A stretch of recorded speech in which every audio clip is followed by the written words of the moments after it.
সেদিন বিজয়ের পতাকা এমন এক প্রজন্মের হাতে, যেই প্রজন্মের কথা 10 দিন 15 দিন আগেও আমরা ভাবতে পারিনি যে এরা এই পতাকা হাতে নিতে পারে। এই ডাকের মধ্যে এমন একটা কিছু ছিল যেটা আমাদের ডাকে ছিল না। 4 আগস্টেও আমাকে অনেকে জিজ্ঞেস করেছেন, ভাই কিছু হবে?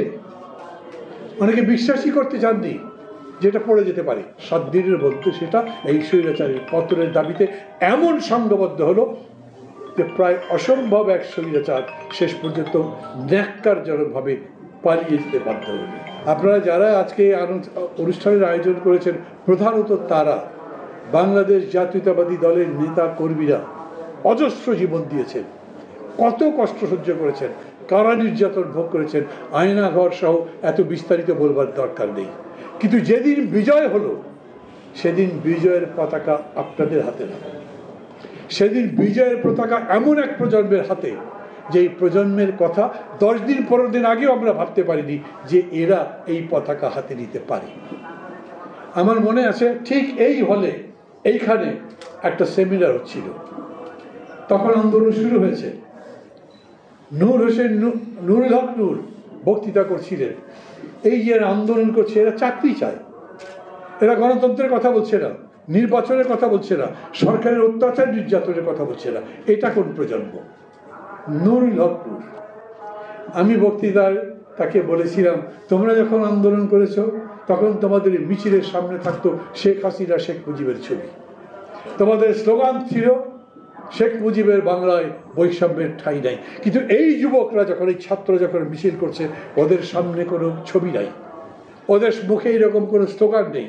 ওরা তাদের ন্যায্যতার কথা বলছে, কোটা নাকি মেধা, সত্য না বেঠিক, কোনটা, তার উপরে লড়াই করছে। যারা বলেছেন এত বছর ধরে, এই প্রজন্ম তো একেবারেই নিজেদের চিন্তায় বুঁদ হয়ে আছে।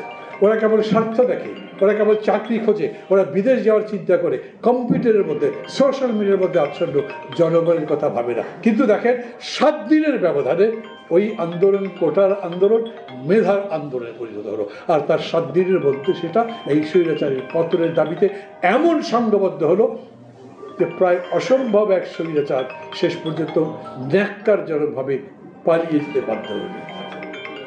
আমি আবার বলি, পতাকাটা কেন আমার হাতে আসলো না? কেন মির্জা ফখরুল ইসলাম আলমগীরের ভাইয়ের হাতে আসলো না? ওই যে সবার সভাপতি বললেন, ওই প্রশ্নগুলো প্রশ্নের মতো করে নিজেরা ভাবেন। আন্দোলন করলাম 15 বছর ধরে আমরা, কিন্তু বিজয়ের দিন পতাকা আমার হাতে নাই। কিছু তো একটা ছিল যে জন্য পতাকা আমার হাতে আসেনি। ওইটা করে ভাবেন। আবার আজকেও আমি যা বলছি তাতেও কি পতাকা আমার হাতে আসবে? এই আন্দোলনটা কি ছিল? কোনো নেতৃত্ব তো নাই, কোনো স্ট্রাকচার নেই আন্দোলনের, কোনো কমিটি নাই। তারপরেও আন্দোলন, এবং তাদের ডাকে যেই রকম করে লাখ লাখ মানুষ ঢাকায় আসলো, আমাদের ডাকে তো আসেনি। তাদের এই ডাকের মধ্যে কি ছিল? এই ডাকের মধ্যে এমন একটা কিছু ছিল যেটা আমাদের ডাকে ছিল না। এটাই সত্যি। কি অদ্ভুত বিষয়। আমার তো খেয়াল আছে 4 আগস্টেও আমাকে অনেকে জিজ্ঞেস করেছেন, ভাই কিছু হবে? অনেকে বিশ্বাসই করতে চাননি যেটা পড়ে যেতে পারে। যেদিন শপথ গ্রহণ অনুষ্ঠান হয় সেদিন আসিফ নজরুল আমাকে জিজ্ঞেস করছেন, মান্না ভাই শেষ পর্যন্ত সম্ভব হলো? আমি বললাম, ভাই শপথ দিতে যাবেন একটু পরে, তাও সন্দেহ আছে, যোগ করা। কিন্তু এটাই হচ্ছে সত্যি। 4 তারিখেও বুঝিনি, কিন্তু 5 তারিখে ঘটনা ঘটে গেল।